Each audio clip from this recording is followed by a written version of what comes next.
Of the novel The Eye of the Gift Horse, and I'd like to read from Chapter 5, The Little Foxes. The pitch came in straight and low. Sidney swung and lofted the ball into right field. He tore around first. On his way to second, he saw the ball sail over the head of the leaping right fielder. He touched second base with his right foot and hurried toward third, kicking up lively dust devils in the dirt with each frantic step. He crossed third base, huffing and puffing, and headed for home. Pete's accurate relay throw was going to reach the catcher almost simultaneously with his own arrival. The ball and the runner, with perfect timing, were traveling at mercurial speeds toward home plate.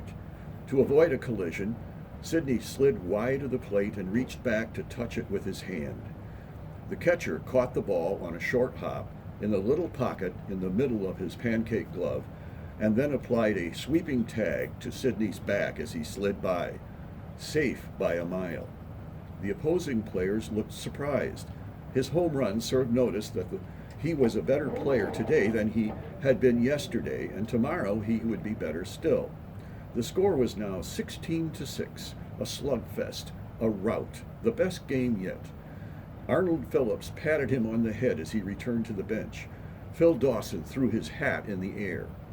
Sidney applauded as the next batter stepped to the plate. The team had batted around. Everyone in the lineup had had a turn at bat in the inning.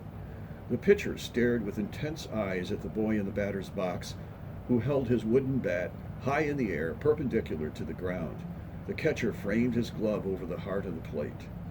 The pitcher nodded, tugged at the bill of his cap, and began his windmill windup in imitation of Warren Spahn, the star pitcher of the Boston Braves, swinging his arms behind him as he bent forward at the waist and then bringing them together above his head as he straightened to pirouette on the rubber. He tilted backward, suspended momentarily in that vulgar position, his leg raised like a male dog peeing, and then released a slow, high-arching toss toward the anxious batter, who was fooled by the pitch, and with a mighty swing that most likely would have driven the ball a country mile had he connected, missed the offering badly, flailing helplessly at the air. The players in the field increased their high-spirited chatter, and everyone on both teams laughed at the eephus pitch, the same type of pitch Rip Sewell had thrown Ted Williams in the 1946 All-Star Game. Calm in the face of the razzing, the batter leisurely swung his bat back and forth like the pendulum of a clock as he awaited the next pitch. When it came, he surprised everyone by bunting the ball past the pitcher toward second base and legging it out for a hit. A line drive in the box score, as Jack Brickhouse would say. Pete at second pounded the ball in his glove in frustration after he belatedly picked it up. Then he dropped it when he tried to throw it back to the pitcher. He was no Nellie Fox by any stretch of the imagination. He put another stick of Topps gum in his mouth, adding to the wad that was already in his bulging cheek. It made his face look deformed. He indicated the number of outs by holding up his index and little fingers and turning in every direction. The next batter hit a lazy pop-up, a can of corn, that Pete staggered around to get under. At the last second, he jabbed at the ball with his outstretched glove and made the catch. It brought the inning to an end. 7 runs, 8 hits, no errors except those of omission.